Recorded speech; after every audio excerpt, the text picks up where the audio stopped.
Welcome guys. Today we will discuss finding all the primes till n.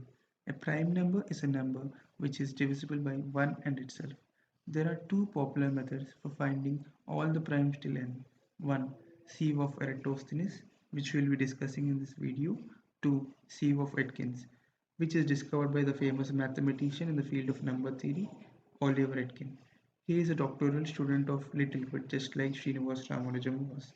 If you would want me to also make a video on sieve of Atkins, please do subscribe and comment down below.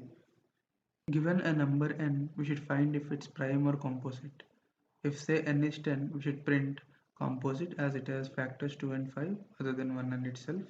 The brute force approach for finding will be checking if any of the number between 2 to n minus 1 will divide n.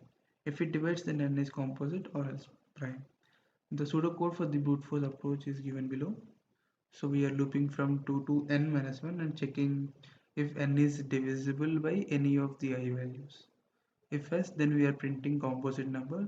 If it's not divisible, then we are printing prime number. The complexity of this approach is O of n. So the question is, do we really need to check till n minus 1? So let us understand that with an example.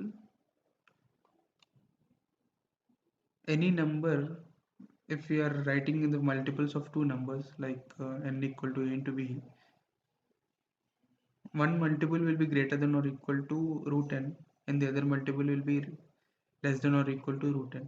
Let us take an example and understand it better. So 15 can be written as 5 into 3. So 5 is greater than or equal to root 15 and 3 is less than or equal to root 15. So any number, if we write it in the form of a into b, a will be less than or equal to root n and b will be greater than or equal to root n. So factors occurs in pair. For example, take 15 itself. So its factors are 3 and 5, right? 3 and 5. So 3 and 5 are a pair. One factor is less than root 15, the other is greater than root 15. If we can't find a factor till root 15, that means we can't find a factor after root 15 till n. So we need not check till n minus 1. If we can check till root n, we can find if the number is prime or composite. So here in the naive approach, we can change the code to I into I greater than or equal less than or equal to n. So let us see how does the change in code looks. Yeah. So we have made a change that we will run a loop till root n itself, and we will find out if it's composite or prime. So here the complexity is square root of n because the loop is running till square root of n itself.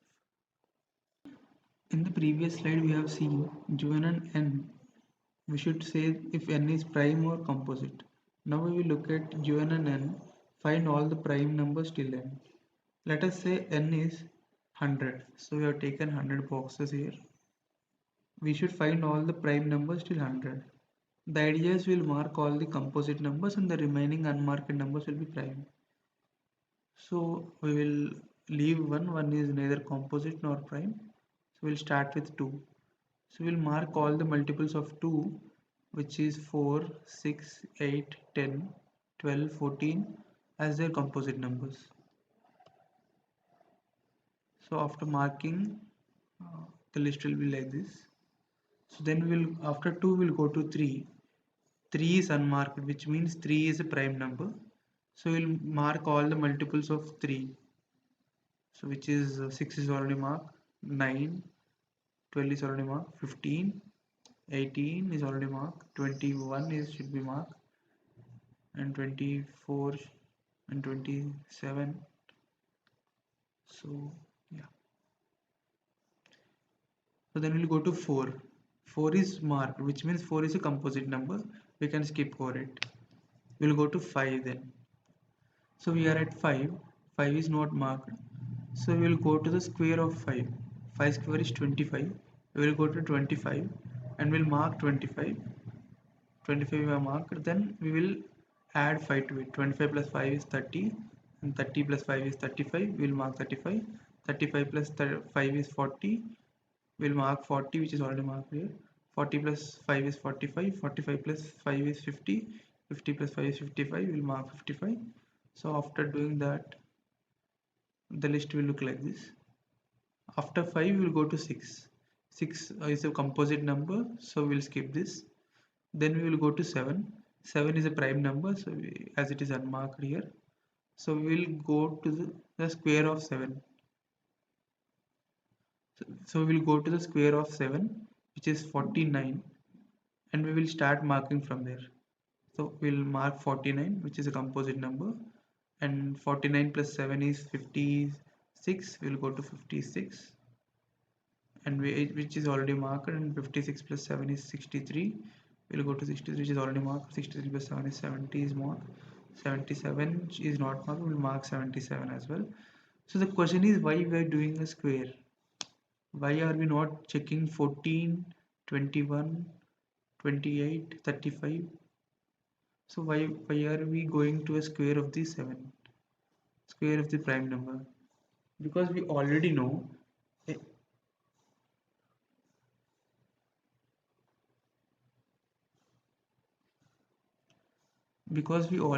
any multiple of 7 which is less than the square of 7 is already marked.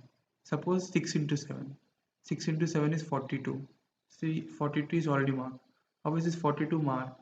42 is marked because it is 6 into 7, and 6 is 2 into 3. We are marking, while we are marking the multiples of 2, we have marked 42. So, and the same goes with 6, 7 into 5 is 35. So we can see we have already marked 35 while we are marking the multiples of 5. That is the reason we go to 7 into 7, 49, and start from there.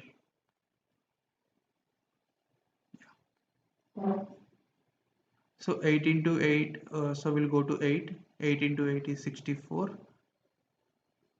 8 is, so we'll go to 8. 8 is a composite number, we can skip that. We'll go to 9. 9 is a composite number, we can skip that. We'll go to 10. 10 is already marked, which is a composite number, we can skip that. We'll go to 11. 11 is a prime number, we will square it. 11 square is 121. So 121 is greater than 100. So we can stop the loop here. We will look at the pseudocode of sieve of Eratosthenes. So initially we took an array and we will initialize the array with 1, which means every number is a prime number initially. So we will loop from 2 to root n. So if the number is a prime number, then we will go to the square of it. So we will mark all the multiples between the square of the number, the prime number, and n. So we are marking as composite. So the complexity of this approach is O of n log n. Now my handwriting is terrible.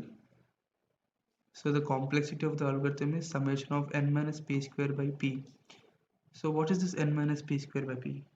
So for every prime number, we will go to the square of the prime number and we will mark all the multiples of p between n and p square.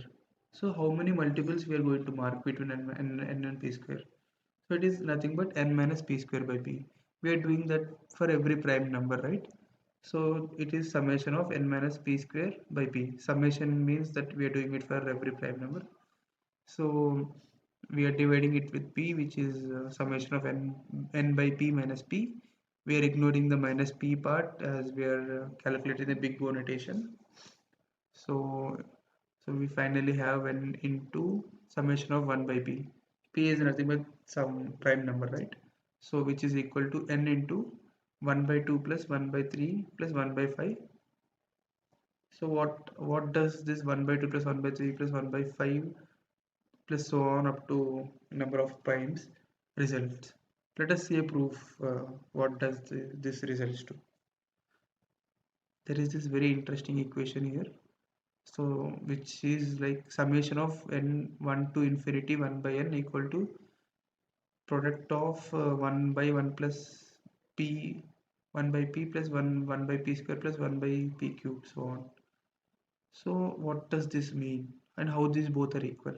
So let us take from this example, let us take, it is nothing but we are 1 by 1 plus This is nothing but 1 plus 1 by 2 plus 1 by 3 plus 1 by 4 plus 1 by 5 plus 1 by 6, so on.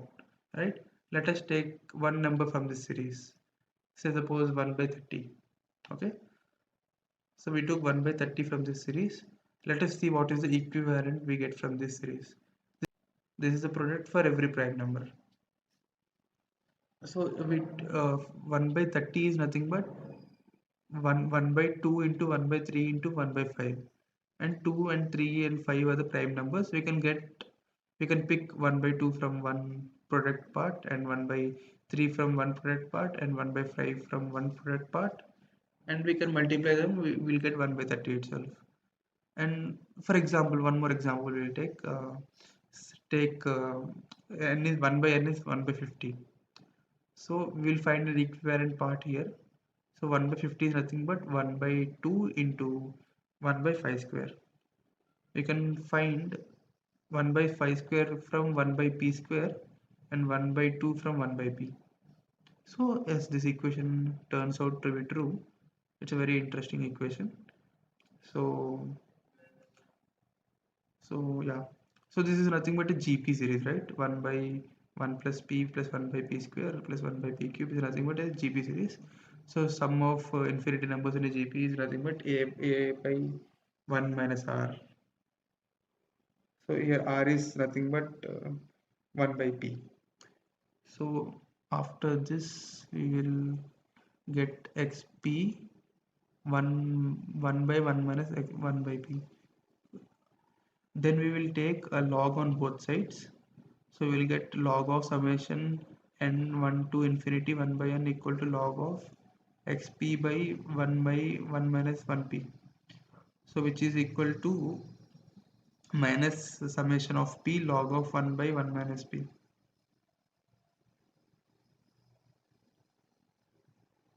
So Taylor series.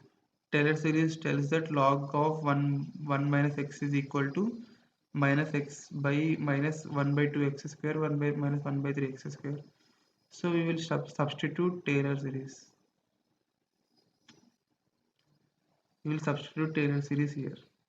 We will substitute Taylor series for log of 1 minus 1 by p. So it turns then the equation turns out like summation of 1 by p plus 1 by 2 p square plus 1 by 3 p square plus so on. So we will take a summation of 1 by p square common. So it will come to 1 by 2 plus 1 by 3 p plus so on. So we can we are converting 1 by 3p to 1 by p, and 1 by 4p square to 1 by p square.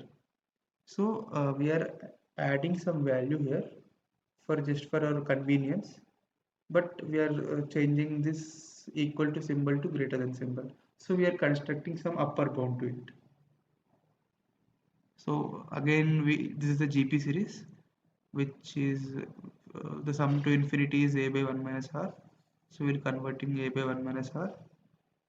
After doing that, we get summation of p 1 by p plus summation of p 1 by p square minus p. So summation of 1 by p square minus p. If you know, this is a convergent series. The summation should be a constant number. So as we don't care about the constants in asymptotic notation, we'll just add plus constant. We'll ignore the constant later on. So we have this equation log of summation 1 to infinity 1 by n equal to log of equal to summation of 1 by p constant plus constant. We are ignoring the constant part, and so the summation of n1 to infinity 1 by n is log n. So we have a summation of 1 by p value is equal to log of log n. We will substitute this summation of 1 by p value in this equation, the first equation. So we will get the complexity as n into log of log n. So so here is how we get the complexity of this algorithm.